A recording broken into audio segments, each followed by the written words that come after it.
Time for one, possibly two plays. 6 seconds left. Mauer back to throw under pressure. Throwing the bomb down the far side. That pass is going to be batted down, and this football game is over. Victory in the Orange Bowl was the culmination of Clemson's season-long climb to the pinnacle of college football. During the sport's most unpredictable year, no fewer than 6 teams fell victim to the #1 jinx. The last to arrive at that spot, only the Tigers emerged unbeaten from the long campaign, and thus assumed their rightful place at the top. Inexplicably, Clemson had been overlooked in the preseason polls, but in retrospect, it was obvious that they possessed all the ingredients for greatness. A wealth of battle-hardened veterans returned from the previous year and were joined by a crop of promising freshmen headed by massive nose guard William Perry. The Tigers had a dedicated and hard-driving head coach in young Danny Ford, who had learned the game from the master, the legendary Paul Bear Bryant of Alabama. Against Georgia, college football's best-kept secret burst into the open. An unforgiving Clemson defense stopped All-American Herschel Walker and the defending national champions 13-3. And the Tigers broke into the top 20 for the first time. From there, the Tigers boarded the Orange Bowl special, leaving a trail of battered victims in their wake and climbing inexorably in the polls. A showdown win over North Carolina and a methodical victory over Maryland clinched the ACC title and boosted Clemson to the #2 spot as the season wound down. Then, after Penn State tumbled Pitt from the ranks of the unbeaten in late November, the Tigers found themselves alone at #1. By knocking off #4 Nebraska on New Year's night, Clemson laid indisputable claim to the championship and guaranteed that 1981 would forever be remembered as the year of the Tiger.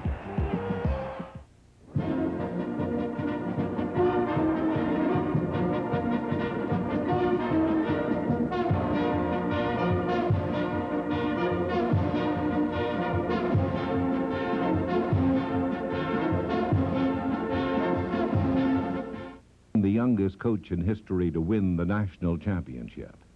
In an interview in our studios, we asked him about the preparation for the '81 campaign and the keys to Clemson's success.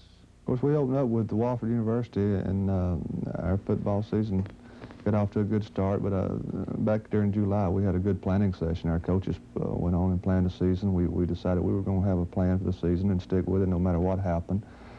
We talked a lot about senior leadership on our football team. Our football team for the year before was embarrassed because they were 6-5, and the seniors coming up wanted to have a better football team. The improvement of our quarterback, Homer Jordan, was tremendous, and I think that was a big part of it. Our defensive football team became a good defensive football team again, and the year before we wasn't quite a good defensive football team. But we think that the dedication of our people, the courage that they displayed, the staying healthy, not getting hurt, and keeping everybody well for our football team during the whole year. We lost 2 youngsters with injuries for the whole year, and that's rather remarkable when you only lose 2 people for the whole year. The Tigers opened the season by routing Wofford at home and surviving the green wave of Tulane in the Superdome. Then defending titleist Georgia and peerless runner Herschel Walker came into Death Valley, bringing with them the nation's longest winning streak, a #4 national ranking, and a reputation for invincibility. Unawed, the Tigers had prepared a few surprises for the invaders from Athens. When they came out clad head to toe in a brilliant orange, the partisan crowd of 64,000 exploded in a deafening roar, a pitch they maintained throughout the contest. Ignoring the crowd and the Clemson defense, the Bulldogs mounted a drive on their second possession with the incomparable Walker keying the assault. They marched steadily to the Clemson 24. On first down, Herschel had it left into a mass of Clemson defenders, who forced him to fumble, and backup safety Jeff Suttle recovered to end the Georgia penetration. Walker's uncharacteristic misplay was just the beginning of the Bulldogs' afternoon of frustration. In all, they committed the unpardonable total of 9 turnovers, some of their own making, the others caused by the inspired Clemson defense. Had it not been for the equally superb play of the Bulldog defense, the game may well have turned into a Clemson rout. The Tigers converted the 4th Georgia error into the afternoon's only touchdown midway through the second quarter. Under pressure, Georgia quarterback Buck Bellew had his pass picked off by strong safety Tim Childers, giving Clemson possession deep in Bulldog territory. A Homer Jordan keeper off left tackle netted a first down on the Georgia 8. On the next play, Jordan spotted All-American Perry Tuttle in the right-hand corner of the end zone, and Tuttle lived up to his billing with a diving circus catch. Pauling's point after was true, and the Tigers led 7-0. Later in the period, they added to their lead by capitalizing on another Walker bobble. With 11 seconds left, Nigerian import Donald Igwe-Bewike booted a 39-yard field goal for a 10-point halftime cushion. Except for Kevin Butler's 40-yard three-pointer, the Bulldogs' misfortunes continued in the second half. When they weren't stopping themselves with untimely turnovers, the Tiger defense was shutting off their normally high-powered attack, twice throwing Walker back on crucial third and short situations. In the end, the difference was spelled with a capital D for defense.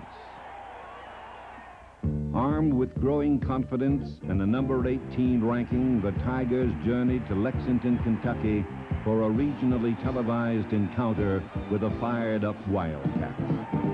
Behind by a field goal, the Clemson offensive line began to assert itself, and open terrain seemed to greet their runners on nearly every carry. Mack's 11-yard burst capped an 83-yard march early in the third quarter, and the remainder of Clemson's 21 second-half points came on 3-yard runs by Jordan and tailback Chuck McSwain.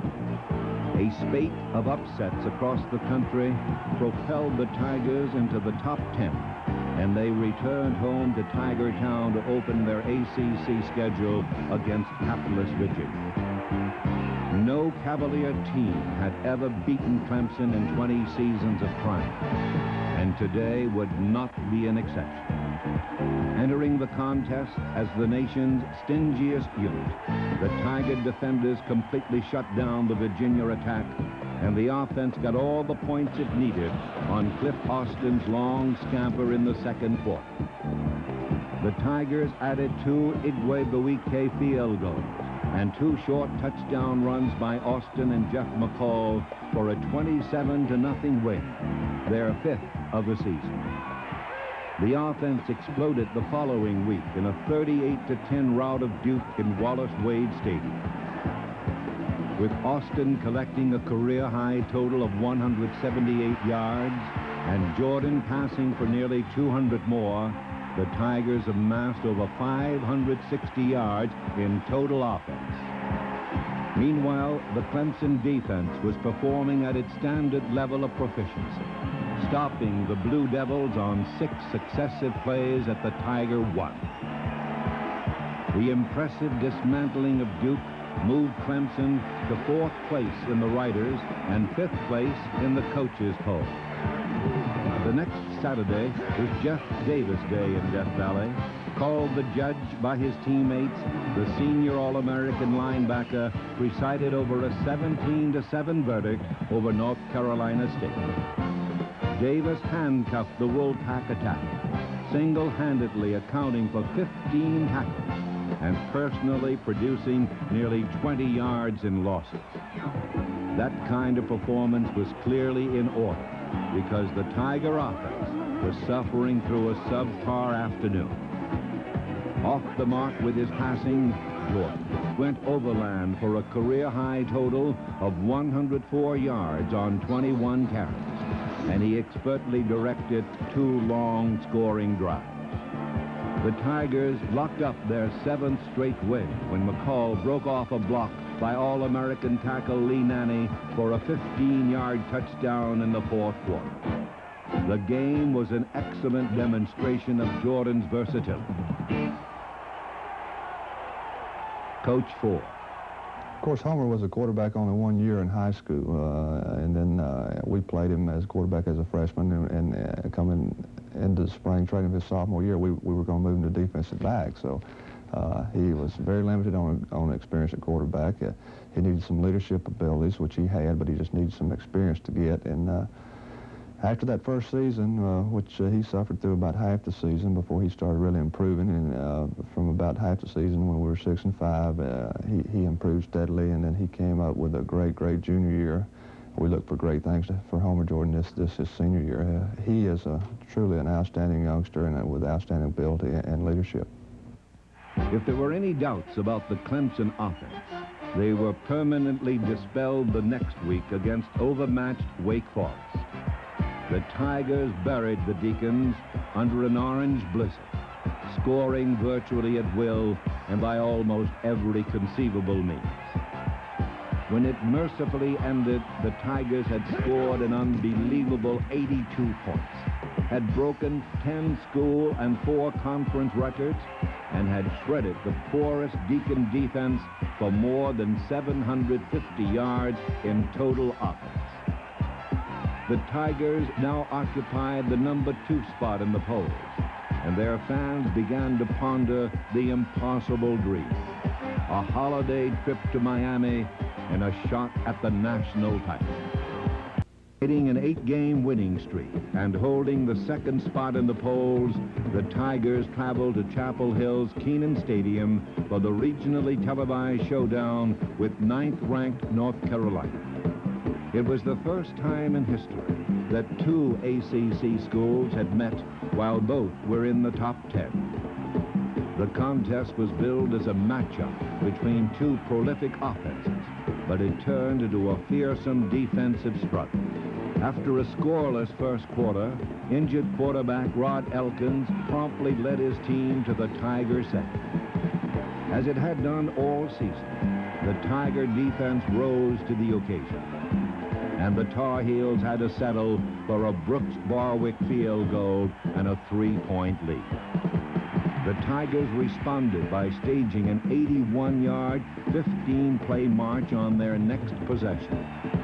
Though most of the yardage came on the ground, the key play of the drive occurred on 3rd and 5 at the Carolina 39, when Jordan hit Tuttle over the middle for a 16-yard gain. From there, the Tigers pounded it in, with McCall following Nanny for the final 7 yards and the score.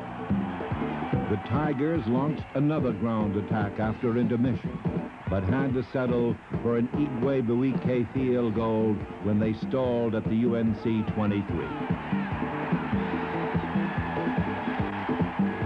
The Tar Heels answered with a long drive of their own to a first down on the Tiger 4. Once more, the proud orange line stiffened. Davis diagnosed a sweep to the right, dumped all-conference Kelvin Bryant for a 5-yard loss, and forced a second Barwick field goal.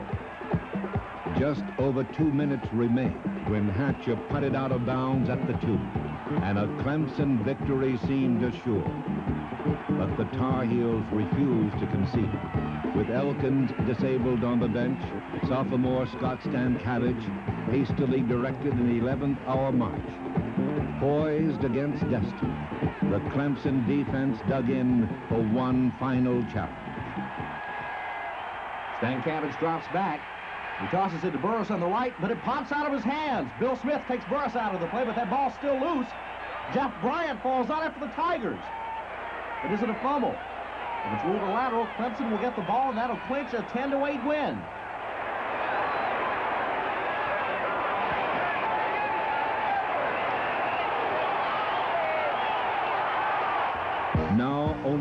Maryland stood between the Tigers and the conference title, and they achieved that objective in Death Valley with a convincing 21-7 triumph.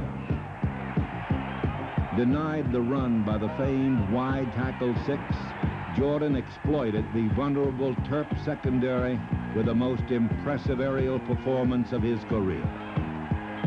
For the afternoon, he completed 20 of 29 passes for 270 yards and 3 first-half touchdowns, including 2 to favorite target Perry Tuttle. Showing the form that made him a first-round draft choice of the Buffalo Bills, Tuttle finished with 10 receptions for 161 yards. After Jordan connected with Jerry Galliard for a third score late in the second quarter, the Tigers turned matters over to the defense to preserve their 10th win. An unbeaten season, a trip to the Orange Bowl, and a shot at the national championship hung in the balance when the Tigers took on arch-rival South Carolina the next week in Columbia. In the early going, Clemson bore little resemblance to the nation's second-ranked team, as Johnny Wright's 1-yard plunge gave the Gamecocks a 7-point lead. Stunned, the Tigers quickly reverted to form, and typically, it was the defensive unit that provided the spark. Rod McSwain broke through to block a punt, and reserve linebacker Rembert recovered in the end zone. Midway through the second quarter, all-conference Hollis Hall intercepted a Gordon Beckham pass and returned it to the Carolina 28. 4 plays later, Jordan skirted right end for 11 yards and a 15-7 halftime lead. Chuck McSwain furnished both second-half touchdowns, first powering over from the 1, then breaking up the middle from the 23. The 29-13 victory wrapped up the school's first 11-0 season since Frank Howard's 1948 squad, and it assured them of the #1 ranking after Penn State toppled previously unbeaten Pittsburgh the following week. On to Miami and a date with #4 Nebraska, and over 40,000 Clemson boosters gave the occasion an added orange flavor. Not surprisingly, the Tigers called upon the mystique of their orange pants, in which they had never tasted defeat. The defense contained the vaunted Cornhusker attack for most of the evening and forced 2 first-half turnovers that supplied scoring opportunities for the struggling offensive unit. The first occurred in the game's second minute when linebacker Danny Triplett manhandled quarterback Mark Maurer on an attempted pitch-out, and Devan recovered at the Husker 28. Unable to move closer, the Tigers called on Igwe Buike for a 41-yard field goal. The aroused Huskers came right back with a 69-yard, 8-play drive that ended on halfback Mike Rozier's 25-yard strike to Anthony Steele. After Igwe Buike cut the margin to 1, the judge pounced on a Phil Bates fumble at the Nebraska 27. Clemson needed 8 plays before Austin took a pitch from Jordan for the final 2 yards. Leading 12-7, Jordan fashioned a precision 75-yard scoring march, sandwiching first down tosses to Tuttle between runs by McCall and McSwain. On 3rd and goal at the 13, Tuttle found himself in man coverage and beat defender Alan Lyday in the left-hand corner of the end zone. Pauling's point after was true, and the Tigers led 19-7 with 6:12 left in the third quarter. 1 minute later, Nebraska was forced to punt, and Bill Davis broke off the right side for a twisting 47-yard run to the Huskers' 22. That set up Igwe Buike's 3rd field goal of the night, and this one from the 27. The Cornhuskers were not about to fold, however. On first down at the 26, Roger Craig eluded a Clemson defender, and raced untouched down the left sideline. After a 50-yard Hatcher punt, the Huskers took over at the 37 for a crucial series of downs. The Tigers survived the threat when tackle Dan Benish wrapped up Mauer on 3rd down, and Nebraska had to punt with 5:24 remaining. On 3rd and 4, Jordan produced the game's decisive play. Calling his own number, he turned the right corner, cut back over the middle, and scurried 23 yards for another first down. Now, time was an ally, and the Tigers consumed all but 6 seconds. Hardly enough for a Nebraska miracle. Time for one, possibly two plays. 6 seconds left. Mauer back to throw under pressure, throwing the bomb down the far side. That pass is going to be batted down, and this football game is over, and Clemson's going to be the national champion. The next day's polls confirmed what Tiger Town already knew. Unbeaten Clemson reigned supreme at the summit of college football.